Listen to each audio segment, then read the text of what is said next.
आप किसी को नहीं मानता हूँ। चंद्रशेखर जी प्रोफेसर हैं, विद्वान आदमी हैं। उनके दिमाग में अगर ये बात आई है कि हम गलत कहीं कर रहे हैं तो उसको सुधारने का काम करें या मैं उसको स्पष्टीकरण करने की बात करूँगा। जिस लाइन पर उन्होंने मुझे कहा है, क्या आज बीजेपी की सरकार है, बीजेपी के लोग हैं, तो क्या हैं ये? गलत लोग हैं। आज भारत 11वां पोजीशन से आज 5वां पोजीशन पर आ गया। आर्थिक दृष्टिकोण से 3रा पोजीशन पर जाने जा रहा है। 247 में हम लोग विकसित भारत की कल्पना कर रहे हैं नरेंद्र भाई मोदी जी के नेतृत्व में। तो सिर्फ धर्म के नाम पर या पार्टी के नाम पर किसी को कुछ कह दिया जाए, हम नहीं समझते हैं कि वो उचित है। कितना सेकुलर वो हैं वो जाने, लेकिन मैं भी कहता हूँ कि मैं भी मंदिर मस्जिद नहीं जाता हूँ पूजा करने, जाता हूँ आपका मन रखने के लिए, आपकी प्रतिष्ठा रखने के लिए कि जिसमें आपका ठेस न लगे भावना का।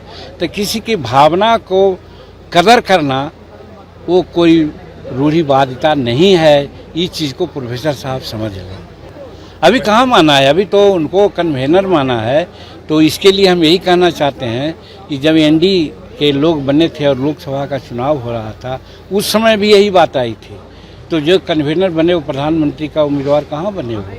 तो उसी प्रकार से यहाँ आज उनको कन्वेनर बनाया गया है, मुख्यमंत्री का उम्मीदवार नहीं बनाया गया है। एक और दूसरी बात कि बिहार में मुख्यमंत्री की वैकेंसी है ही नहीं है। नीतीश कुमार मुख्यमंत्री हैं, आगे भी उनके नेतृत्व में मुख्यमंत्री लड़ाई लड़ेंगे और आगे भी वो मुख्यमंत्री रहेंगे।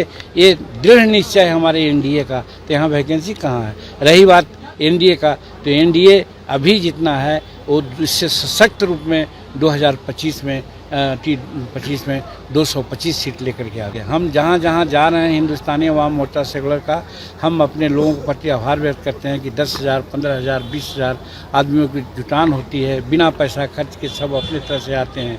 हम नहीं समझते हैं कि कोई दूसरी पार्टी जितना कम खर्च में हम मीटिंग करते हैं और आते हैं उतना लोग करते होंगे। ये है, हम तैयारी हमारी है। लेकिन जहाँ तक सीट का सवाल है, हम एनडीए में हैं, एनडीए के शीर्ष नेतृत्व में भी हैं।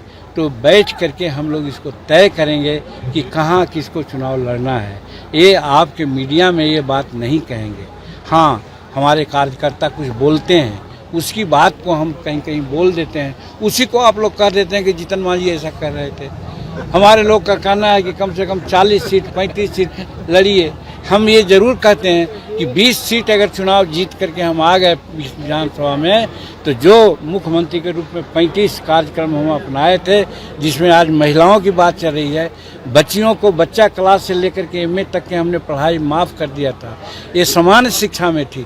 हम उनके वोकेशनल एजुकेशन को भी फ्री करना चाहते थे। अगर हम 20 चुनाव जीत के आ गए, 20 एमएलए हमारे विधानसभा में आ गए, तो बच्चियों के लिए ये जो हमने किया था उसको हम लागू करवाएंगे। कोई भी मुख्यमंत्री रहे, ये जरूर मैं कहता हूँ।